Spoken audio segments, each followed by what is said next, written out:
তামান্না, শিক্ষার্থী, উদ্ভিদ বিজ্ঞান বিভাগ, ঢাকা বিশ্ববিদ্যালয়। আমি নতুন প্রজন্মের কাছ থেকে তার চিন্তাগুলো শুনতে চাচ্ছি। নতুন প্রজন্ম প্লাস নারী, তিনি কিভাবে চিন্তা করছেন? নারী কমিশন, যেটা সংস্কার কমিশনে প্রস্তাবনাগুলো নিয়ে তার চিন্তাধারা এখন আমরা শুনবো ইনশাআল্লাহ।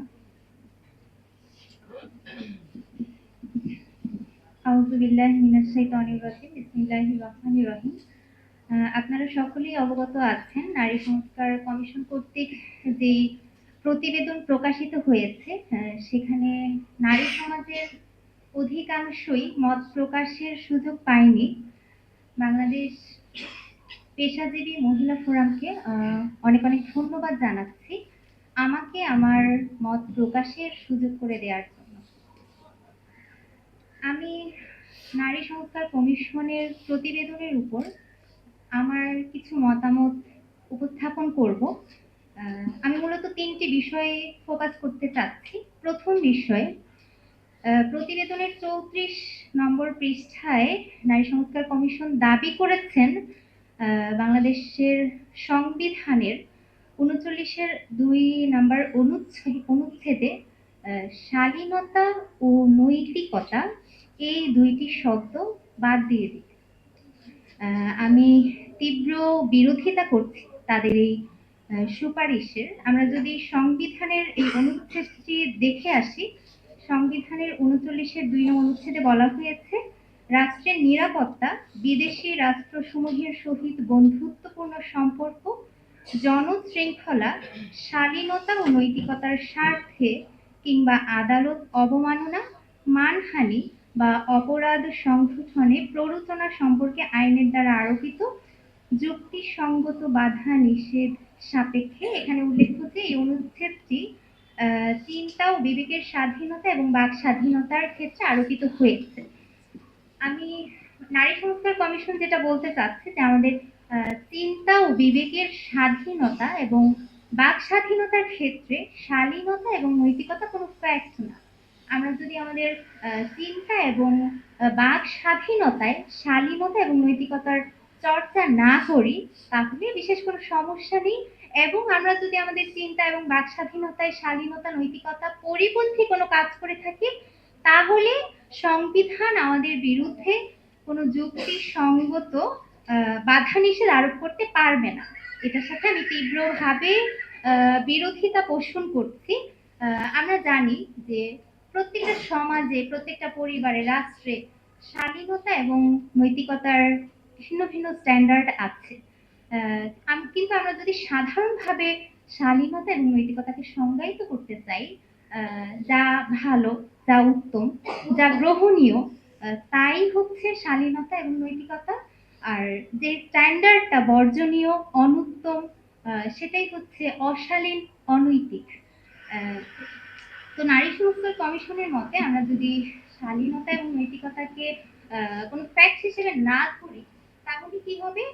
এই যে সামাজিক মূল্যবোধ আছে, সমাজ ভেদে, ব্যক্তি ভেদে, পরিবার ভেদে, রাষ্ট্র ভেদে কিছু স্ট্যান্ডার্ড আছে, এই স্ট্যান্ডার্ডগুলোকে সুস্পষ্টভাবে অবমাননা করা হচ্ছে। এবং এখানে উল্লেখিত আরেকটা বিষয়ে উক্ত অনুচ্ছেদে বলা হয়েছে জনশৃঙ্খলার স্বার্থে। আমি প্রশ্ন করতে চাই, আমরা যদি আমাদের চিন্তা, আমাদের বিবেক এবং আমাদের বাক স্বাধীনতায় শালীনতা এবং নৈতিকতার চর্চা না করি তাহলে কি আদৌ জনশৃঙ্খলা রক্ষা সম্ভব? ফলস্বরূপ কি হবে যদি তাদের এই প্রস্তাব পাশ হয়ে যায়, যদি তাদের এই প্রস্তাব সমাজে গ্রহণীয় হয় তাহলে কি হবে?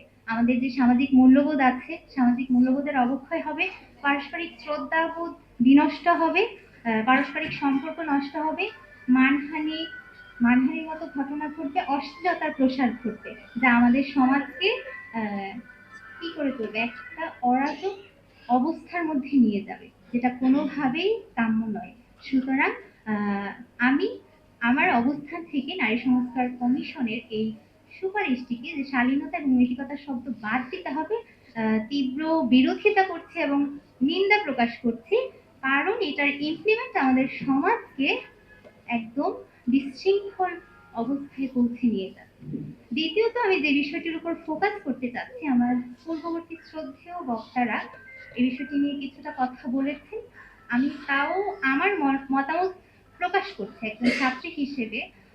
আমার মনে হয়েছে নারী সংস্কার কমিশনের প্রতিবেদনের বিভিন্ন জায়গায় নারীর পারিবারিক ভূমিকাকে আহ, অনেক বেশি অবমাননা করা হয়েছে, এবং যে অবমাননার মাধ্যমে তারা পারিবারিক ব্যবস্থাগুলোকে ভেঙে দেওয়ার জঘন্য ষড়যন্ত্র করছে। আমরা যদি প্রতিবেদনের 29 পৃষ্ঠায় যাই, সেখানে একটা কথা এভাবে আছে: দেশ ও সমাজের চোখে নারী এখনো অধস্তন, অসম অধিকারের ধারক। এর পেছনে রয়ে গেছে নারীকে চিরচারিত ভূমিকায় দেখার প্রবণতা। নারীর নানাবিধ অর্জন সত্ত্বেও নারী সর্বোপরি মা, স্ত্রী ও কন্যা। কি আশ্চর্য! নারীরা আসলে নারীদের সার্বজনীন পরিচয়কে এভাবে অবমাননা করতে পারে? একজন নারীর নারীত্বের পরিচয় হচ্ছে সে স্ত্রী হবে, সে মা হবে, সে একজন কন্যা হবে। কিন্তু অত্যন্ত দুঃখের সাথে আমরা লক্ষ্য করছি নারী সংস্কার কমিশন স্বয়ং নারীদের নারীত্বকে অবমাননা করছে। আমরা যদি প্রতিবেদনের 81 নম্বর পৃষ্ঠায় যাই, সেখানে বলা হয়েছে রাজনীতিতে নারীর অংশগ্রহণের প্রতিবন্ধকতা সমূহের মধ্যে উল্লেখিত হয়েছে পারিবারিক বাধা, নারীর গৃহস্থলীর কাজ, পরিবারের প্রত্যাশা।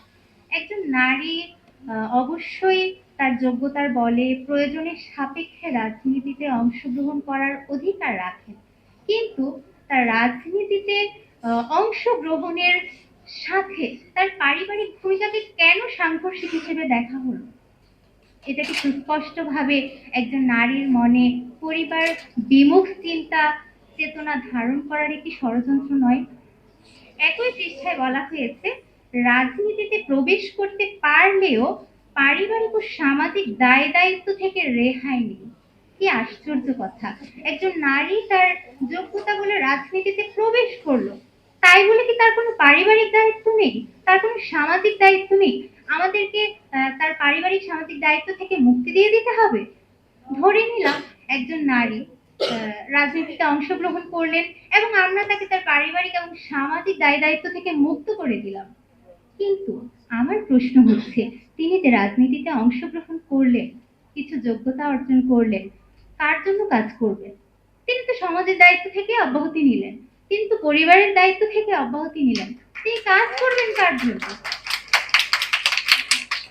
পরবর্তীতে বলা হয়েছে 90 পৃষ্ঠায় আপনারা যদি দেখেন, সেখানে বলা হয়েছে প্রাথমিকভাবে নারীদের গার্হস্থ্য সন্তান লালন পালনের দায়িত্ব বহন করতে হয়, যা তাদের কর্মজীবনে অংশগ্রহণের উপর প্রভাব ফেলে।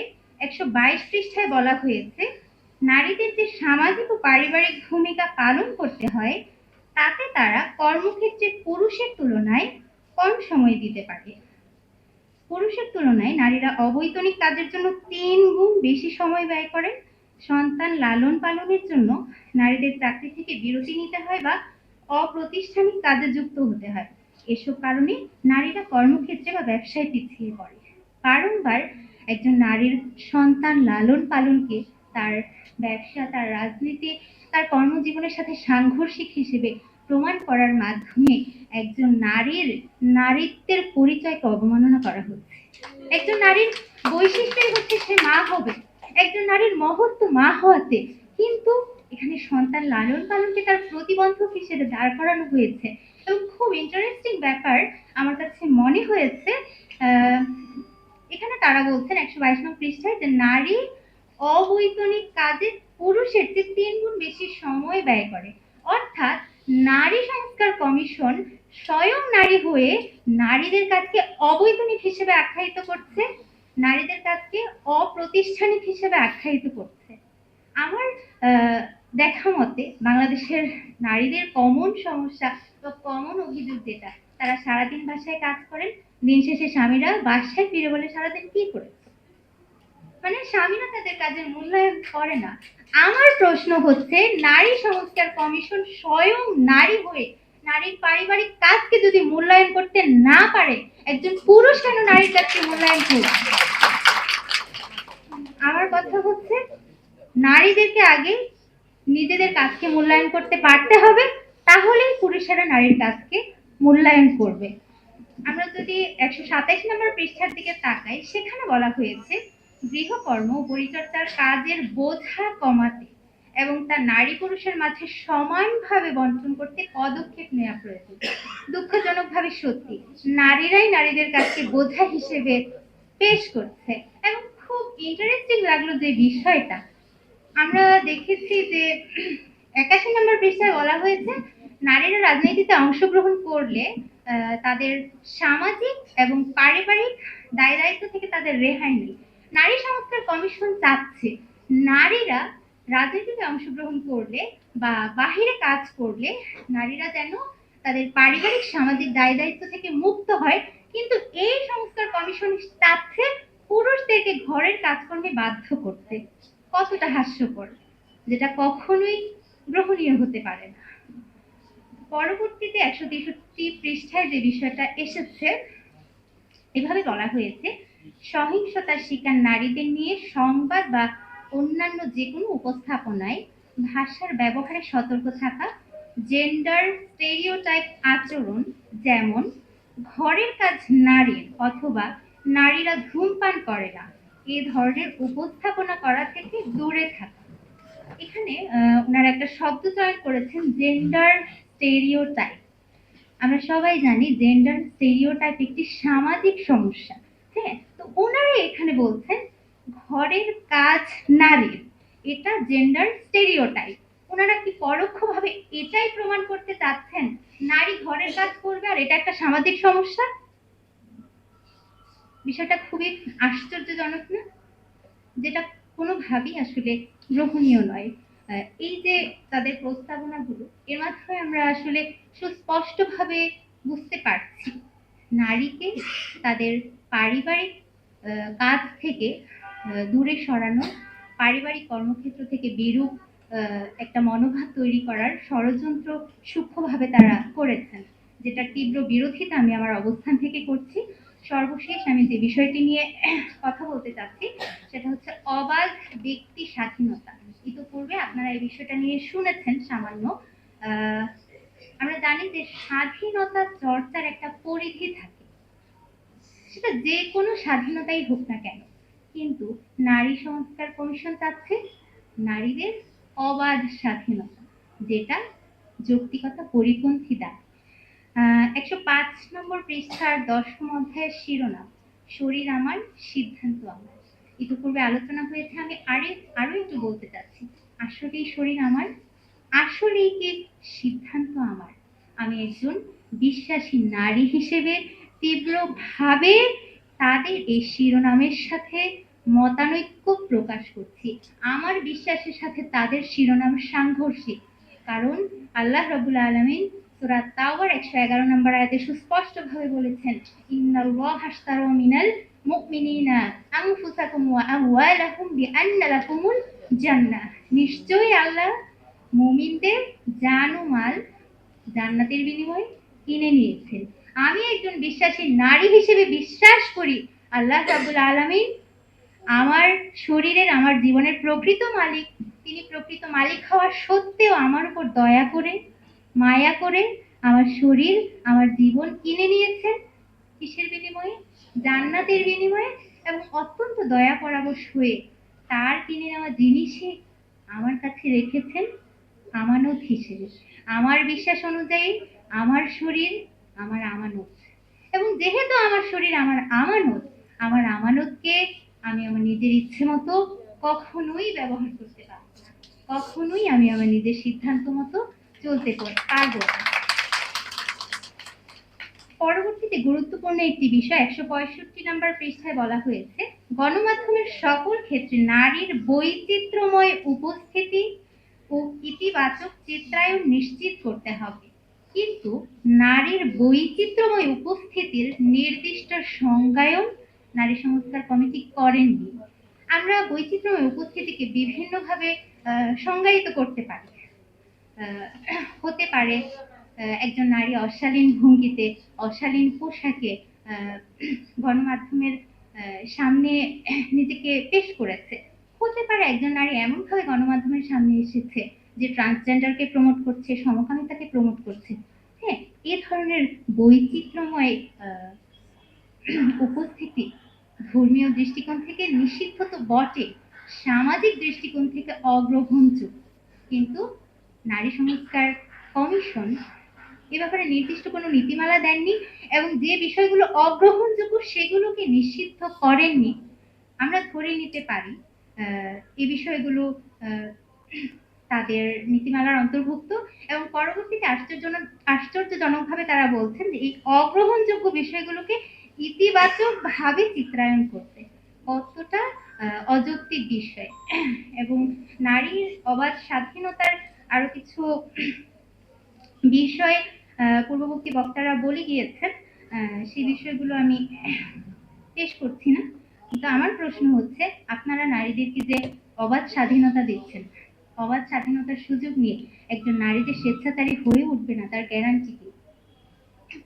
প্রত্যেকটা ব্যক্তির পটেনশিয়াল ক্রিমিনাল হওয়ার একটা সম্ভাবনা আছে, একজন নারী যে পটেনশিয়াল ক্রিমিনাল হয়ে উঠবে না তার গ্যারান্টি।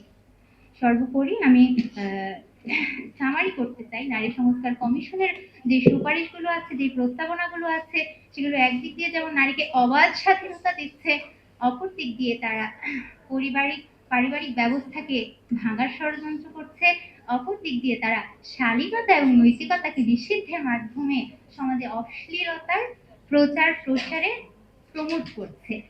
সুতরাং আপনাদের কাছে আমার আহ্বান থাকবে, যদি এই নীতিমালাগুলোর ইমপ্লিমেন্ট আমাদের সমাজে হয়, আমাদের সমাজ ব্যবস্থা ভঙ্গুর হয়ে যাবে। তাই আপনাদেরকে আহ্বান করছি, এই অযৌক্তিক সমাজ এবং পরিবার বিধ্বংসী প্রতিবেদনে আপনারা আওয়াজ তুলুন, আপনারা সচেতন হন, আপনারা শক্ত কণ্ঠে প্রতিবাদী হয়ে উঠুন। আসসালামু আলাইকুম।